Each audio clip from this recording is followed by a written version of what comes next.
There are a lot of older gentlemen with beards playing basketball in college right now. You know, the one that's crazy is the guy comes in and he's waving to his kids up in the seats. And you're like, wait a minute, the guy got 2 kids. He's still playing college basketball. Crazy thing, he's using NIL, and now he's still playing college basketball. Are we nuts? The following is a presentation of Hobson Media. Woohoo!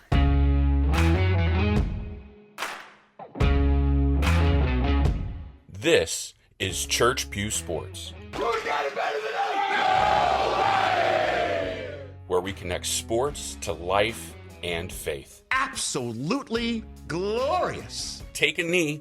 Excellent. Lend an ear. Let's just call what it is a malfunctioning organization where there's something every year. Hit that subscribe button. Don't you think that's just a little silly?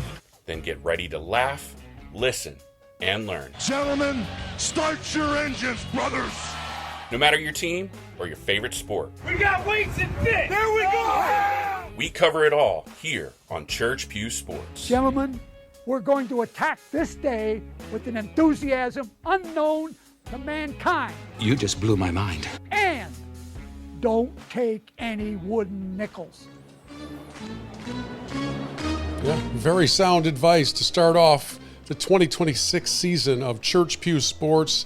Welcome aboard, friends. Good to have you all with us as we celebrate the connection of sports and life and faith. And it's our first episode of 2026, and we're excited to be here. Bill Hobson here, along with David Collins, and at some point we anticipate being joined by Pastor Paul Miller. But we've got a lot of things to talk about, a lot of things to get into, and as we do so, we're recording this on Saturday afternoon, so there's stuff happening even as we speak. But first and foremost, David, Happy New Year. Welcome aboard.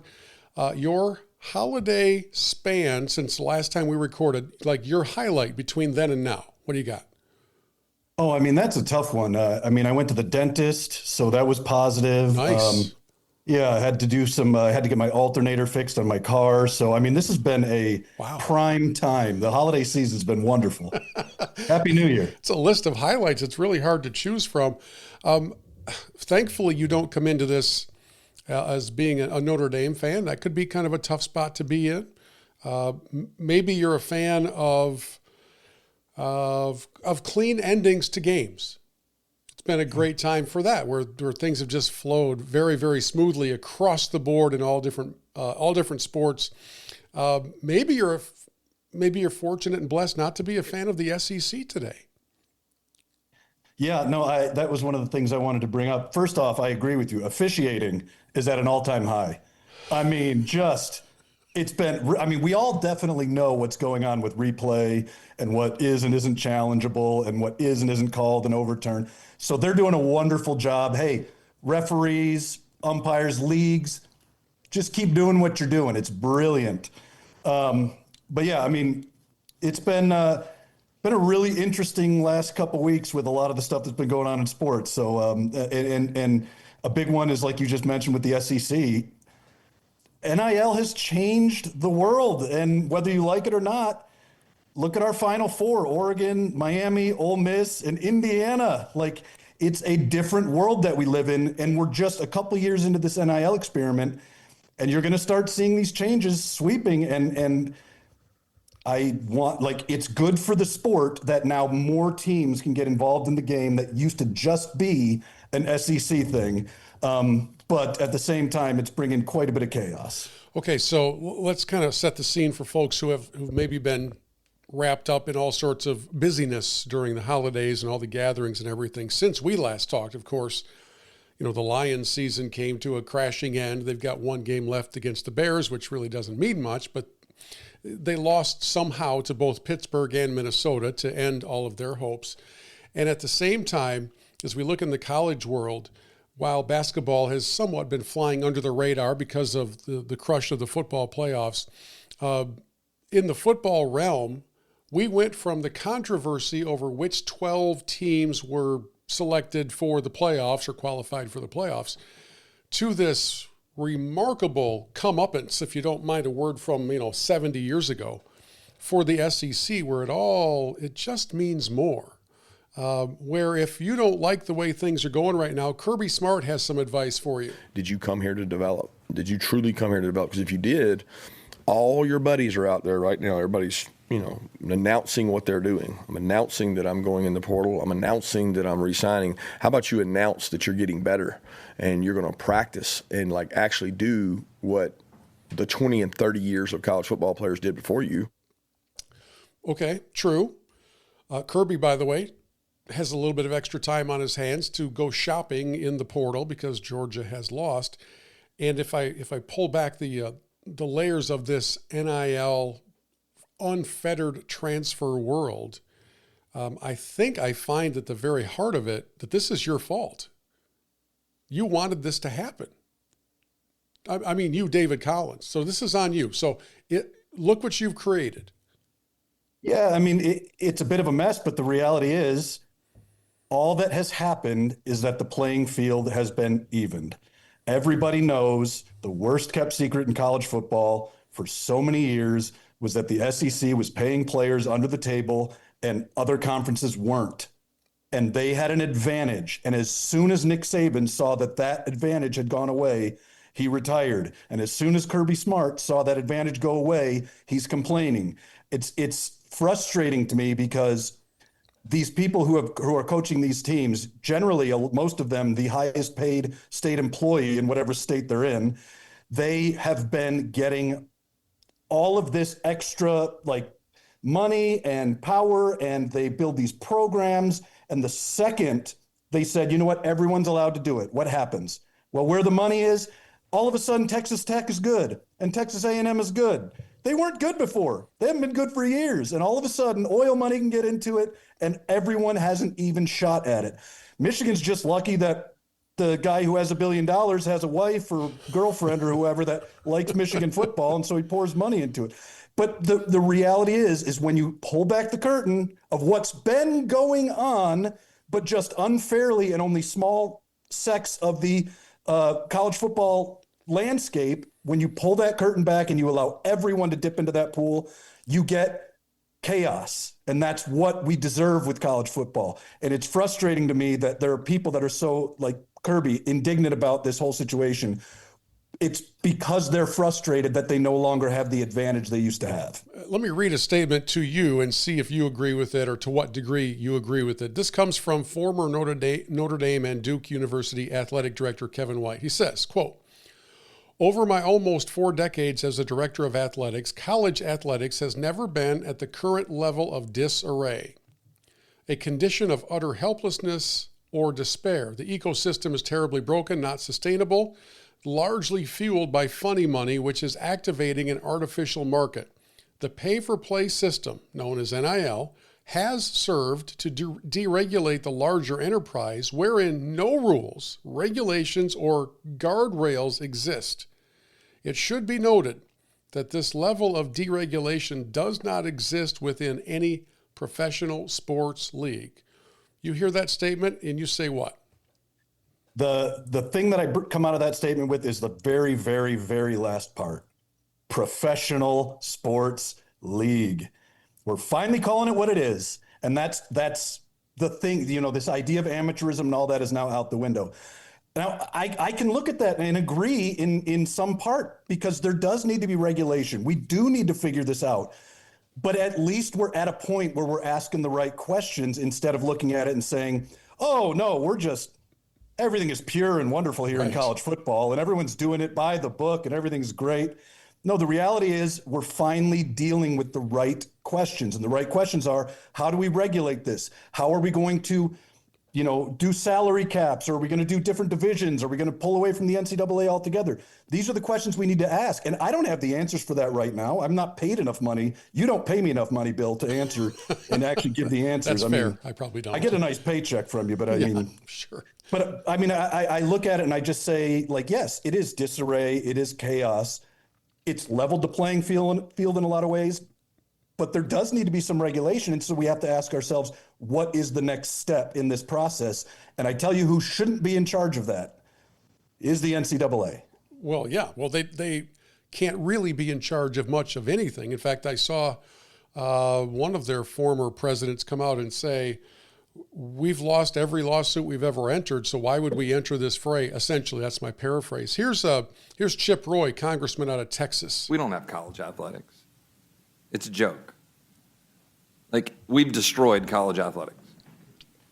We have minor league sports, particularly football, to some degrees basketball, but particularly football, masquerading as collegiate, using university brands and trading off of the sensibilities and the nostalgia of alumni.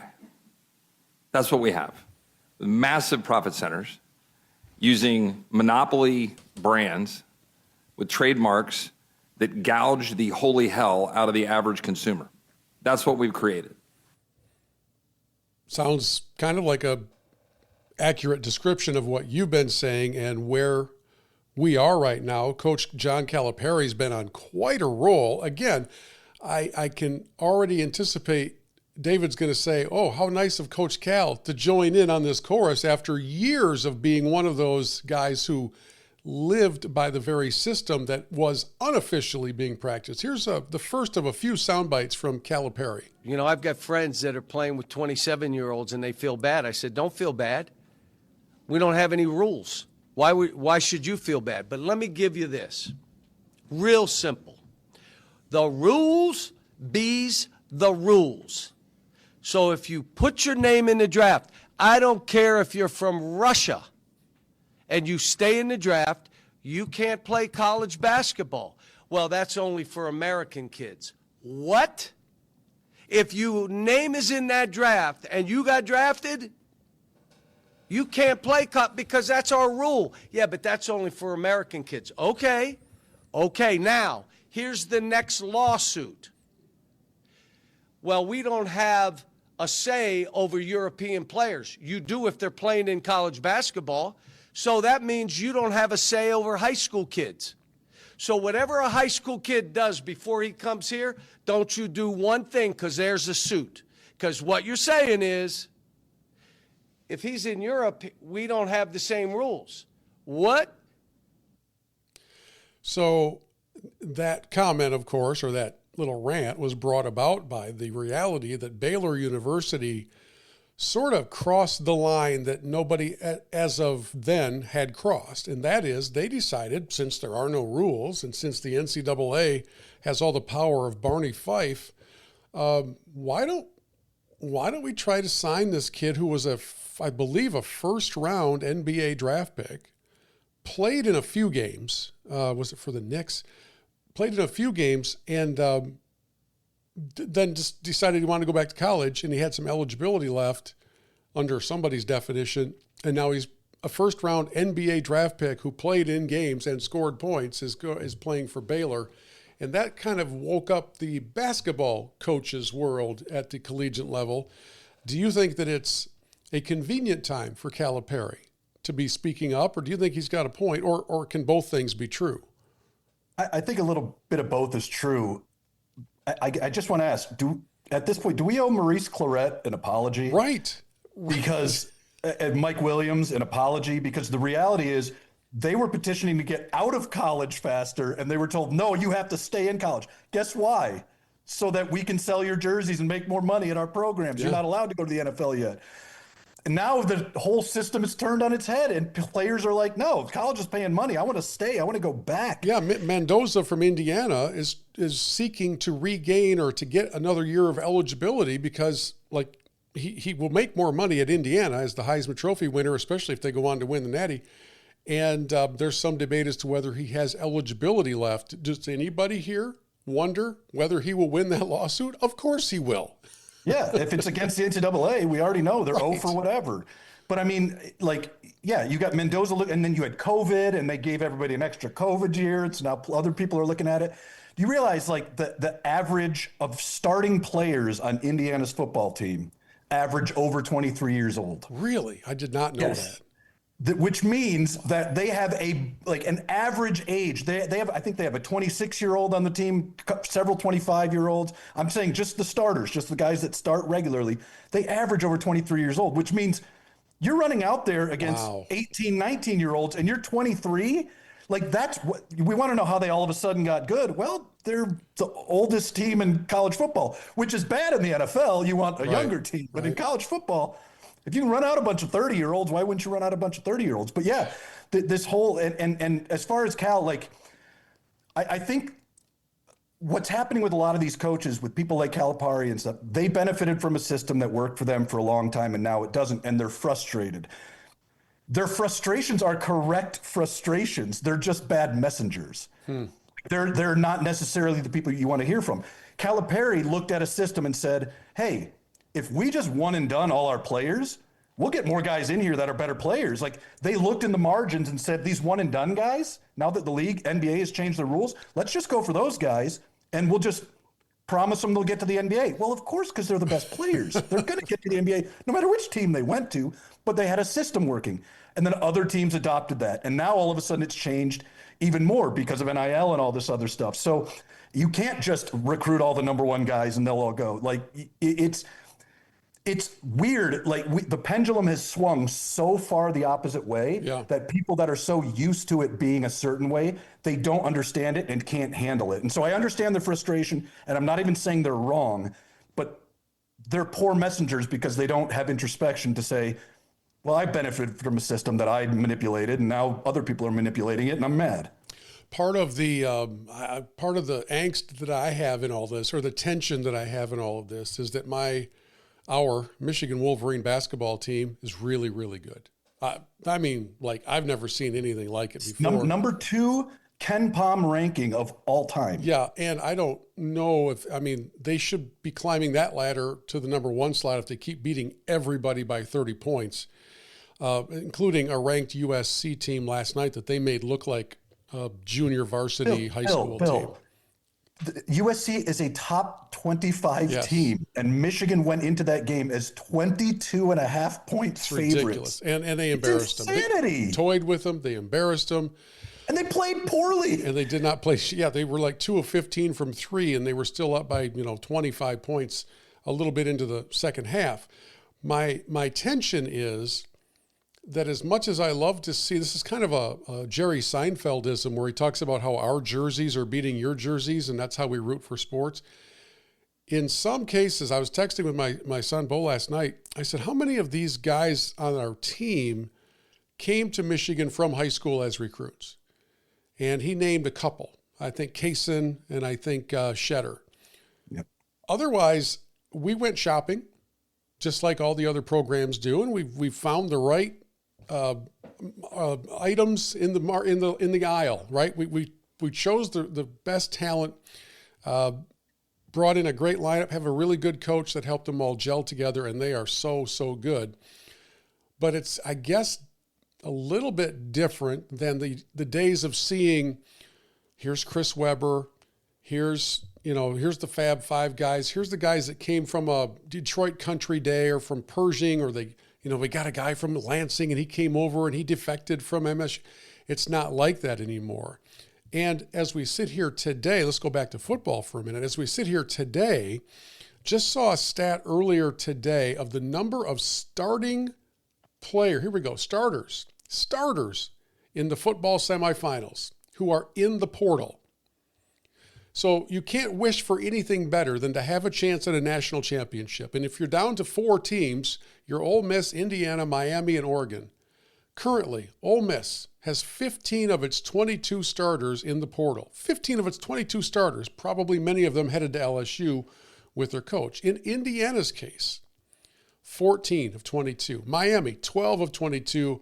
Oregon, 10 of 22 players have entered the portal to see if they can find a better deal somewhere else. And that's, to me, as much as all the other aspects of it, that player movement and the complete erosion, kind of like what Congressman Roy was saying, it's just a brand and it's now being leveraged. And I don't blame the players when the boundaries are removed.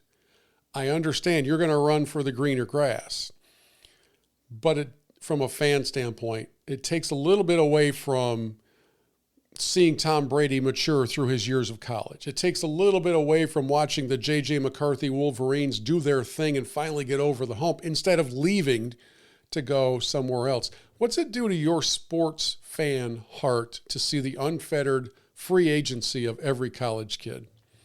And I'm glad you asked that question because, and like you talked about Chris Webber, I mean, I think just back to like Trey Burke and that run Michigan made and some of those, with Beeline going to Canada and getting, sharpshooters. And I mean, yeah, it's fun. I've been a huge proponent of pulling back the curtain and letting everybody see what's inside and all that. The reason that I feel that way is because I know that it's been dirty for a long time for a select group of schools. Yes, for most of them. Yes. So I basically have been saying, let's let everybody play the game the way you're playing the game. But at my heart, at my core, I desperately missed the days where I didn't know all that was going on, where I thought the sport was pure. And this goes for a lot of things in my life now, whether it's government related or whether it's sports related. I miss the days when I just kind of was like naive enough to just, be okay and happy with the way things were without having to know what was, the gears and everything that was, in the clock. Yeah, the making of the sausage. Yeah, the making of the sausage is never good. And so where I'm at is I will forever miss the days when it was like that. But because it was so unfair for so long for so many people, I'm happy that it's actually opened up.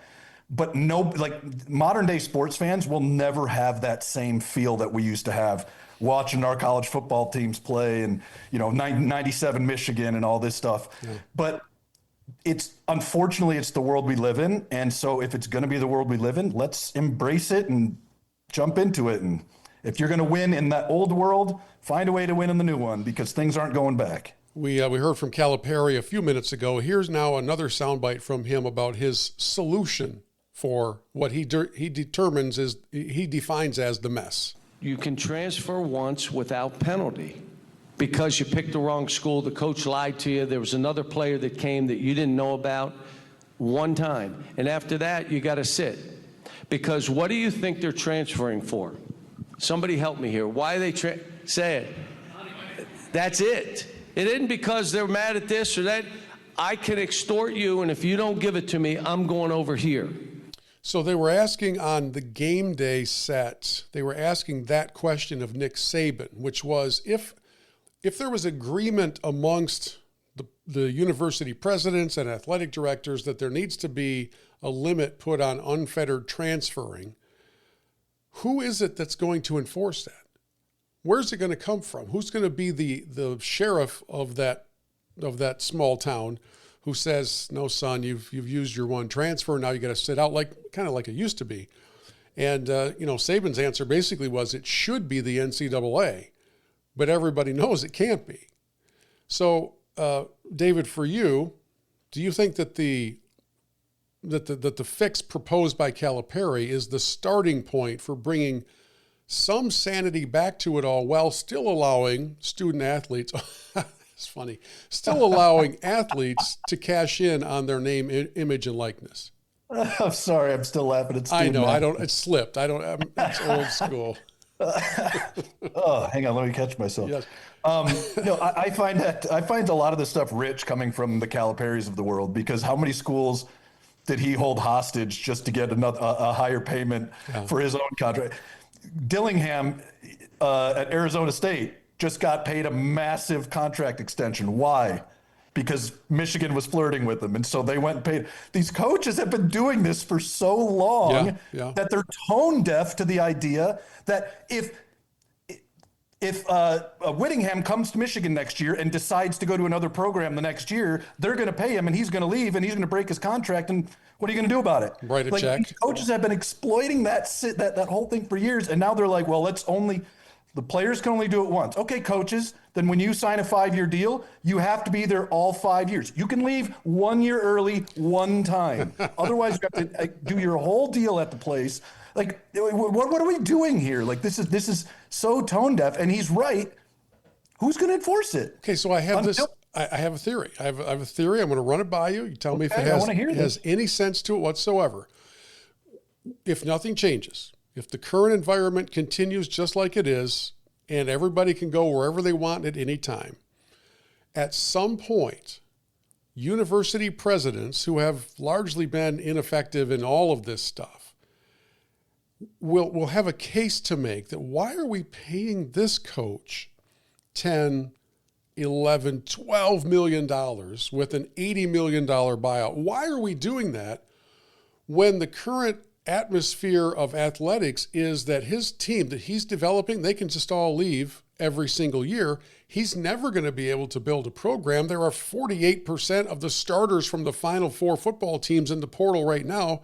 And you hire this coach because over the long term of 3-4 years of a kid's college career, this coach, we believed, had the capacity to make that kid into a better player and help out Old State University.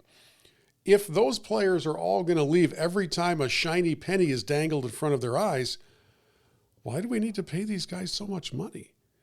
Do you think that there's a possibility that the first domino that topples in this monopoly money, just make it up as you go, spending spree, do you think it starts from university presidents saying, we're just not going to pay coaches that much? They don't matter as much as they used to. Recruiting is not that relevant.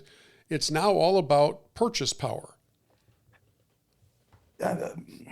I mean, I disagree a little bit because, first off, there is the idea of program building, like you said. And what that, I mean, you just look at what Michigan's been through the last, half a dozen years. You need somebody stable in place to run the organization properly. You still need good X's and O's coaches.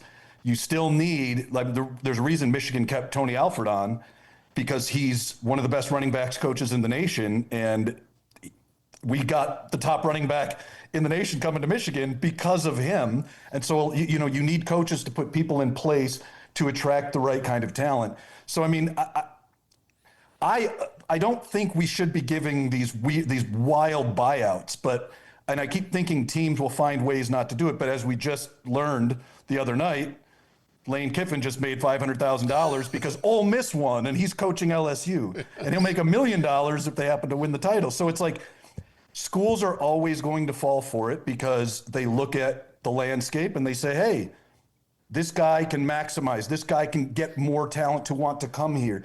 So I do think there is an element of that. What I wonder, and I'll throw this back to you, is it's like, do you go pay a Kyle Whittingham the amount of money we're paying him if he's not going to be, quote unquote, sexy enough to bring in specific kinds of recruits? Offensive players want to go play for Lane Kiffin because of the name, because of, the style of play, all that stuff. So, I mean, I almost wonder if it's like the good old boys, like the real, solid football coaches, if a lot of them are going to kind of fade away, not from football altogether, because I think at the mid to lower level, they're always going to be looking for a top tier coach regardless. But it almost seems like the name has more value now than the actual accomplishments of specific coaches. Yeah, and there are things happening now that don't even happen in professional sports. So, and some of it is the backroom dealing. Some of it is because they're kids and they have people whispering ridiculous promises in their ears because those people want a cut of whatever is to come. And so, yeah, if you go over here, you're going to be the starter. You're going to get $10 million and, then I'll get my cut. The other thing that is happening that's all too reminiscent of professional sports, there are rumors that an ACC program with a lot of depth in the backcourt is looking to make an in-season trade with a Big Ten team who needs one more guard before conference play. Cash considerations may be involved along with a future recruit. Now, we know we're in the lawless Wild West. We get that. We've said that a million different times. But if you're looking for a way to take fans and turn them completely off to any of this stuff, just pursue that sort of mess. That's wild. Yeah, but I mean, it happens in every other professional sport. So why wouldn't it eventually happen in college sports? It's amazing you just brought that up because I was thinking along the lines of, well, what's next? Because, we're trying to figure this out. And that's what my brain went to was, I wouldn't be surprised if all of a sudden we're allowed to trade recruits and different things. But then who, like, does the player have a say in their going? Because my NIL deals with Michigan, not with North Carolina or, whatever. So that's where, again, the chaos comes in, which is why there needs to be some governance. But until we have that governance, why not push the boundaries? Well, think back to the early days of Sonny Vaccaro and the Nike basketball camps. This is obviously way before NIL was even a thing. I don't think Ed O'Bannon was even thinking of a lawsuit at this time. This was the early 80s. Nike was just becoming a brand. This legendary godfather named Sonny Vaccaro was with, I think, Reebok, and then he flamed out there, so he went over to Nike. There's a whole movie made about this entire situation. It's fantastic. But players would come to the Nike camps, and Nike had just then begun signing college programs to wear their brand. This wasn't Jumpman. This was just the Nike swoosh, and it was a big deal. If your school became a Nike school, you got all the coolest gear, and back then, that's all they needed. It was just, we got the cool gear. We got the swag. Awesome. That was the Fab Five, right? They were that cool gear. They didn't get a dime out of the money. But what began to happen was players would go to the Sonny Vaccaro Nike basketball camps. Coaches would be coming to watch the camps, and then Sonny would be kind of making some recruiting deals with various universities to direct players to the schools that were Nike schools. And so it became this branded kind of a backdoor deal where you may come in without any, you're just a kid in high school, you're coming to this camp, you get to play some games, and you know that there are coaches watching. All of a sudden, you've got this private conversation outside of the recruiting window, the stuff that, Harbaugh would have been actually arrested for back in the day. They just did it all the time at these camps. So now fast forward, that looks quaint by nature, because all the kids were getting were shoes and gym bags and nice sweatsuits, and they thought that was pretty cool. Now we kind of long for those innocent kind of days. As we sit here at the beginning of 2026, how different would you predict the landscape and the rules will look 1 year from today? Do you think anything happens at the leadership level this calendar year that puts a stopper on the unfettered player movement? We know the money's going to keep flowing. That's not going to change. Is anything going to happen in the next year to stop the transfers? It's funny you bring up the whole Vaccaro situation, because I was just thinking about like the whole FBI investigation into Louisville, into the Adidas scandals where they were getting recruits with money. Then you had different schools like Baylor and, again, Louisville that had literal prostitution scandals, like on-campus stuff going on. Like the game has always been gross. It just was, again, behind the curtain.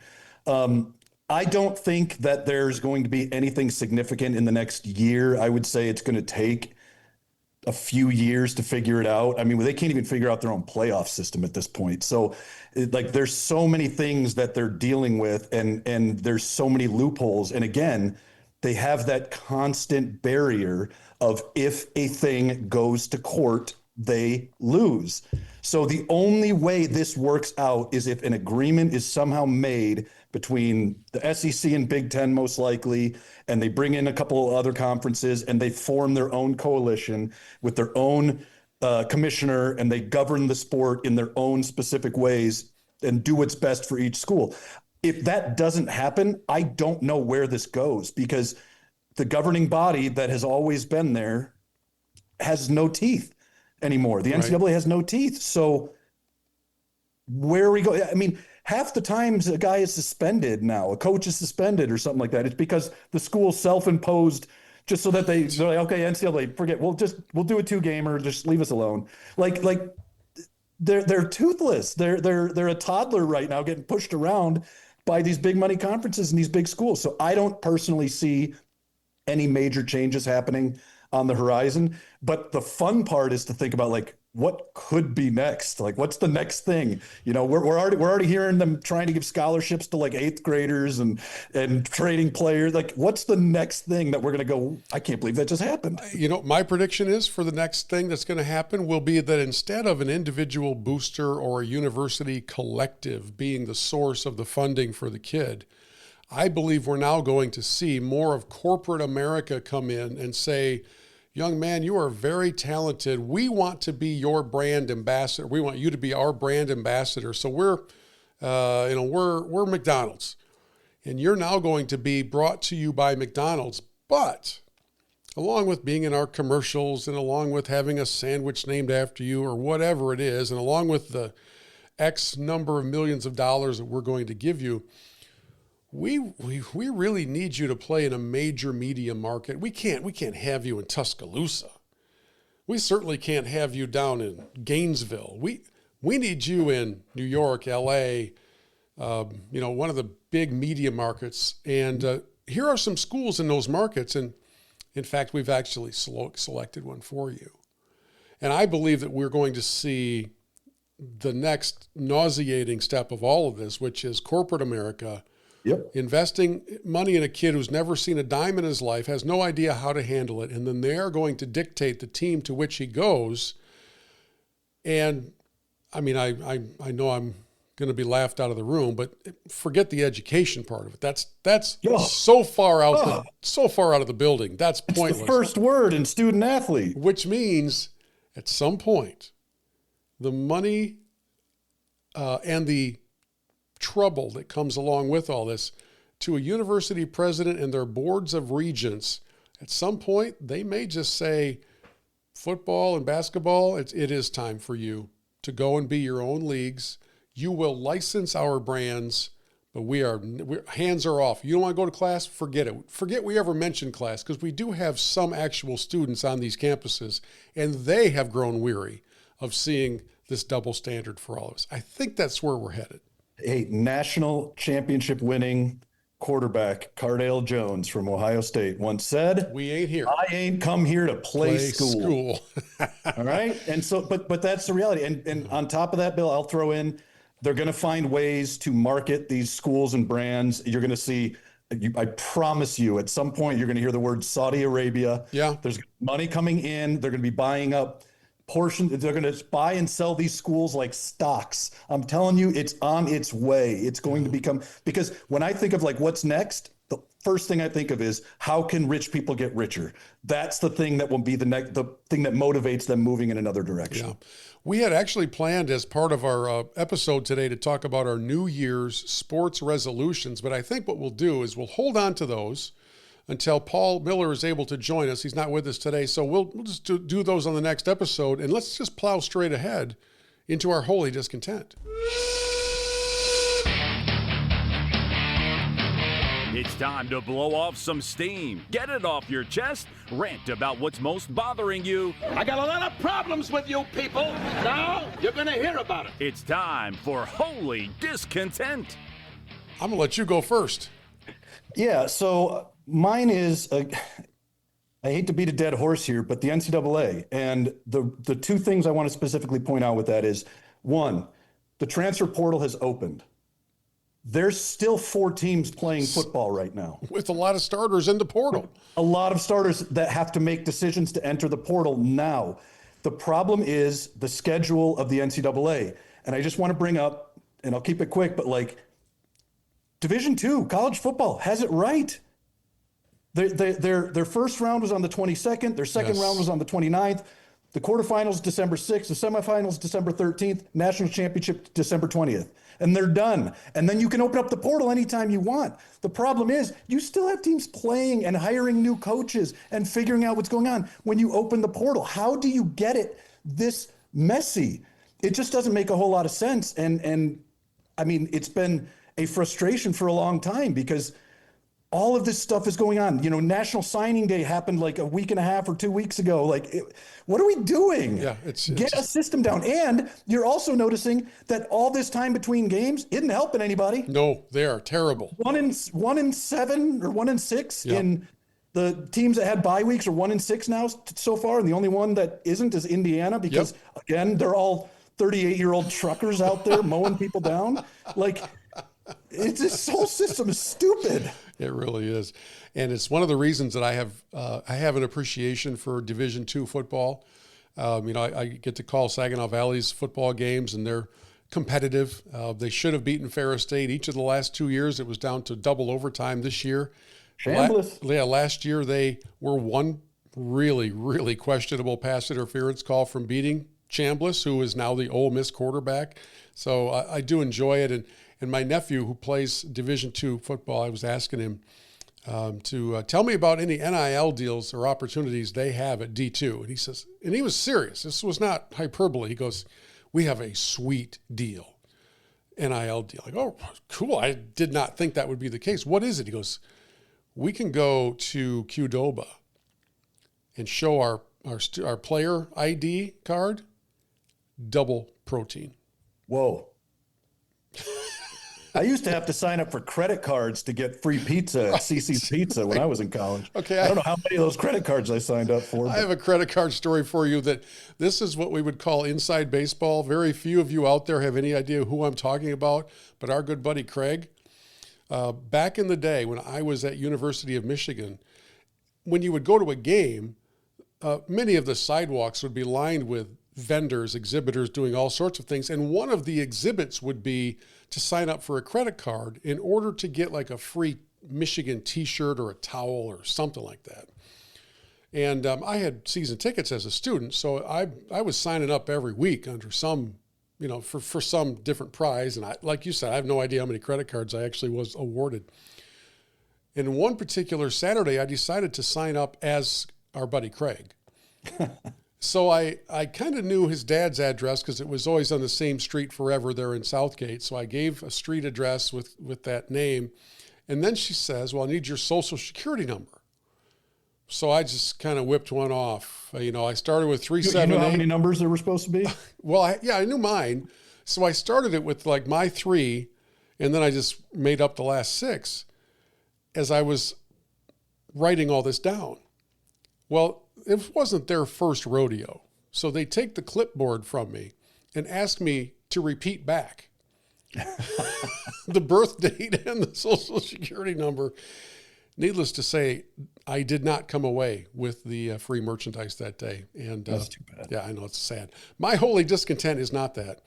I've been saving this one up during our entire collegiate athletics conversation. There are 365 Division I teams.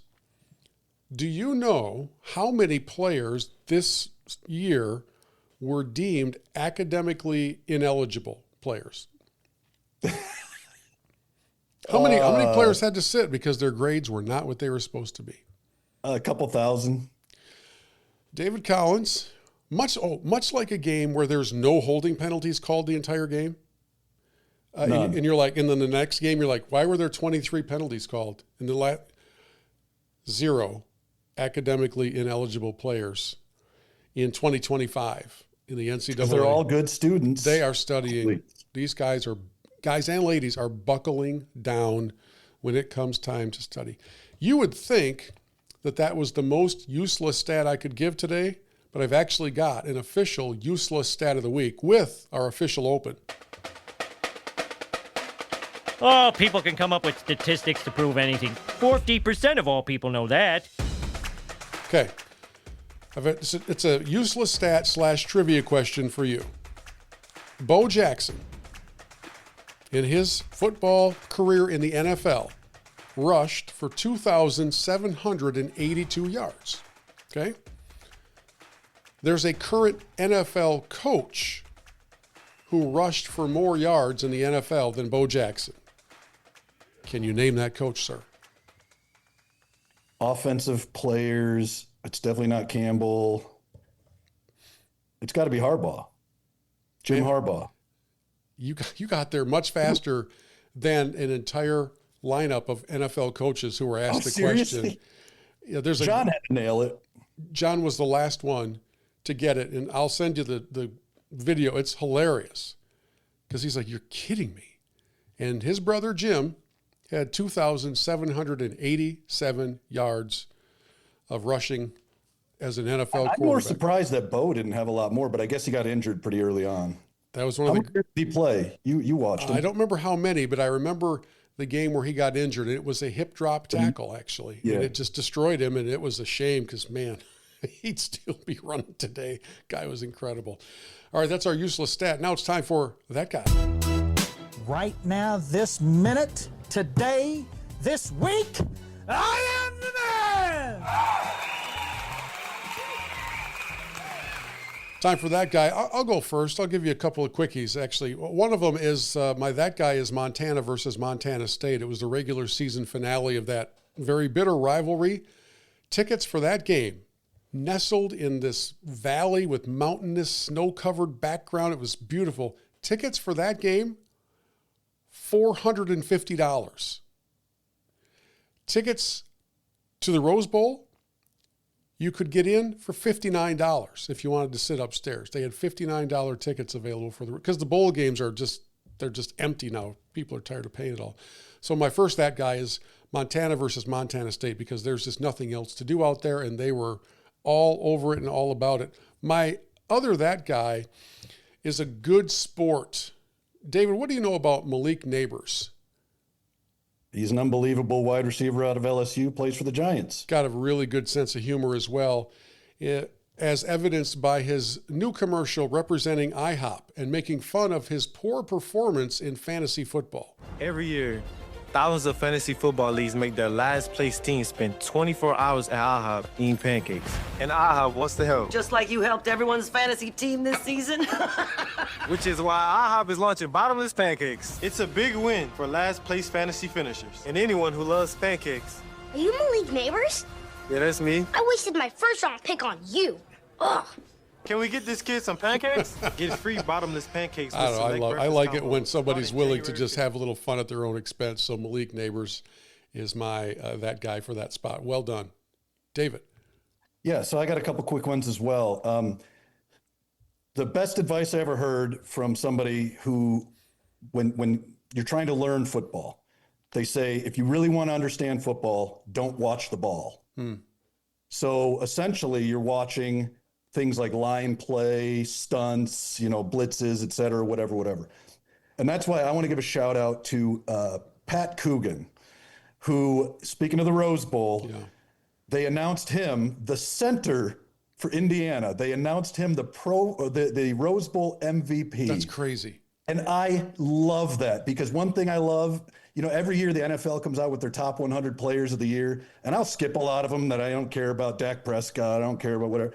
But if it's an offensive lineman, I watch. That is the most fun position to watch in all of football. And I also want to shout out that the new award in the NFL this year, the Protector of the Year Awards, going to an offensive lineman. It's the first time they're actually getting recognized by a committee with like Jason Kelsey, Andrew Whitworth, Orlando Pace, and some others are going to reward that position for being how important that it is. The second one that I have, I want to give a quick shout out to Tom Izzo. I'm not a Michigan State fan, but last night they lost. Number 9 Michigan State lost at number 13 Nebraska. And at the end of the game, all the Nebraska fans were like crowding up to the court, and they rushed the court in whatever. And they asked Izzo about it after the game. And I know so many people get so annoyed with Russian fields and Russian courts and, they might get hurt and won't somebody think of the children and all these different things. But Tom Izzo's answer to me was spectacular. He just basically said, I looked at my AD and I said, I love this. I love this. These are kids. They're here to have fun. And then his message to his own team was, hey, you know what it means when a team wants to rush the court against you? It means you're somebody. Yeah. And I love that response. He's like, they're kids, they're having fun. And he said it's kind of a backhanded sign of respect. Like they're giving us a compliment by rushing the court when they beat us, because that means to them, they're climbing a mountain that they weren't expecting to climb. So continue to be that mountain. And I just loved that from Izzo, who I sometimes disagree with and get frustrated with, but I love that response because I'm so used to hearing people complain and, it was just perfect by Izzo. So Pat Coogan, offensive lineman, Tom Izzo, let's go. And Izzo said that, and it was not in a snarky way. It wasn't in Not at a all. demeaning way. He could have easily said, well, of course, I got nothing else going. He could have said it in a very demeaning way. And you're right, Dee. I heard his quote. I heard his soundbite earlier, and I should have pulled it for the podcast. Because the other thing he said was, that doesn't happen as much at our place because, and he said it in I should have pulled it. It was a perfect way to word it. It wasn't because we're so used to winning. It was not that. And it was just delivered like the statesman that he is at this point. And he's also done a lot of that in speaking out just on the current condition of all of this world that we've been talking about for quite some time. Yeah, good stuff. All right, let's close it out with our 3-minute message. Homer, I'd like you to remember Matthew 7:26. The foolish man who built his house on sand. And you remember Matthew 21:17. And he left them and went out of the city into Bethany, and he lodged there? Yeah. Think about it. We will think about it indeed. And to help launch us into our 3-minute message, I've got a short quote soundbite from the Missouri coach, Eli Drinkwitz. He was talking about the transfer portal and all of the things that are causing players to just leave in kind of almost a spontaneous decision. They're just getting a phone call, somebody's expressing some degree of interest to them, and they're out the door. There's not any willingness to stay and put in the hard work to just get better. It seems like there are a lot of promises being made to players that may or may not be honest promises. And here's a couple minutes with the Missouri coach talking about the value of effort. We're such a instant gratification era, including myself. I'm not putting this on anybody. It's the entire world we live in, that we're trying to skip the step of adversity and growth. And you're never going to be able to skip that in life. You're always going to have to face it, whether that's in your marriage, whether that's in your job, whether that's raising kids. And I know what's happened. We want to, as parents, as older people, we want to help the next generation not have to face some of the hardships that we faced. But man, the greatest generation in the world is the greatest generation because they faced the Great Depression, they faced the World War II. They figured it out.